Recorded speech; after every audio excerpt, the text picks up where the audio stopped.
Oh boy, I can't stay in this position too long.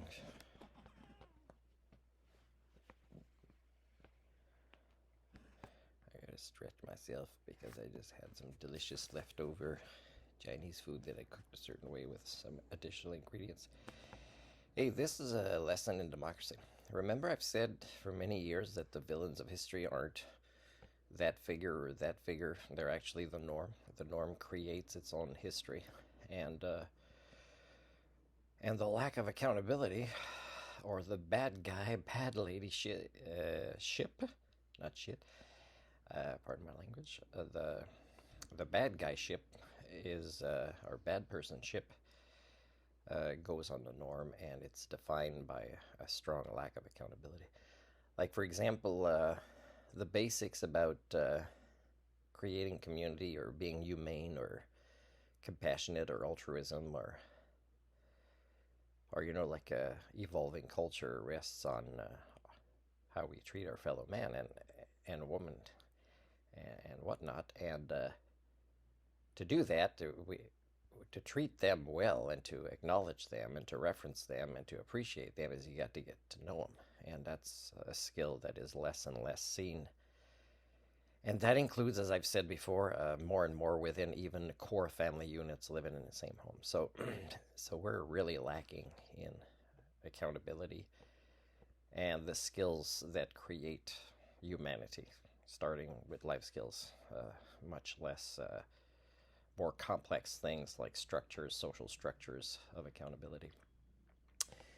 So I hear a lot of voters all around the world that want to bring accountability to their leaders who are doing bad things. But the thing is again, because the norm allows over time cultures to devolve, to have their leaders be some of the worst of them, is there's no accountability to the norm, such as, let's say in Canada, it'd be voters.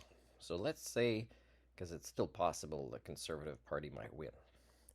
Let's say they win and they do horrible things that are pretty much also in line with, but maybe not at the extreme of what Trumpism is doing.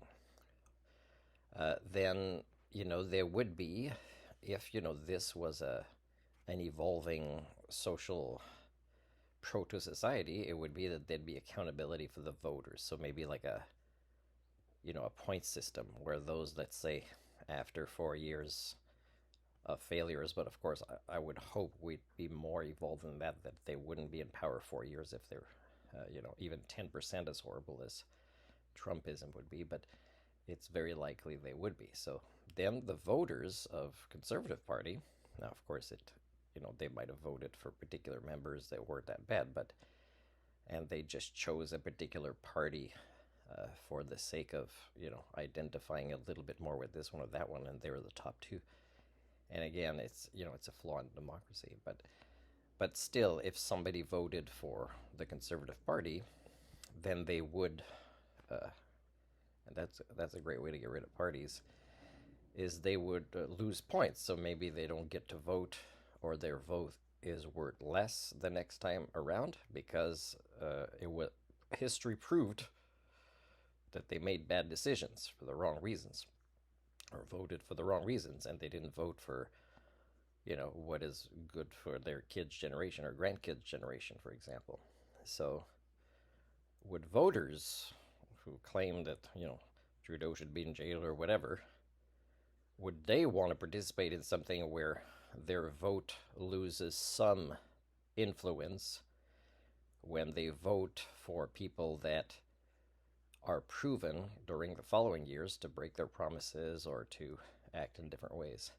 And by the way, if the Conservative Party wins, and because politics to Conservative Party members is often a common denominator that it is related to a backdoor, backstabbing, kind of divisive, just break everything down, or bullying is kind of their only strategy. There's no actual long-term planning to make things better in a transparent way. It's not like I've never heard a Conservative Party member be like that. So even if they win, that's the only ways they know. And of course, they will turn that against each other. So that means people that voted for them might not even get to vote for the next two, three elections because really, we'd be suffering a long time. They'd be not only not making progress, turning against each other, but they'd be devolving things that would take so long to fix, especially if the Conservative Party still exists for the next time and they still have a voice in the House. So that's what accountability looks like, people.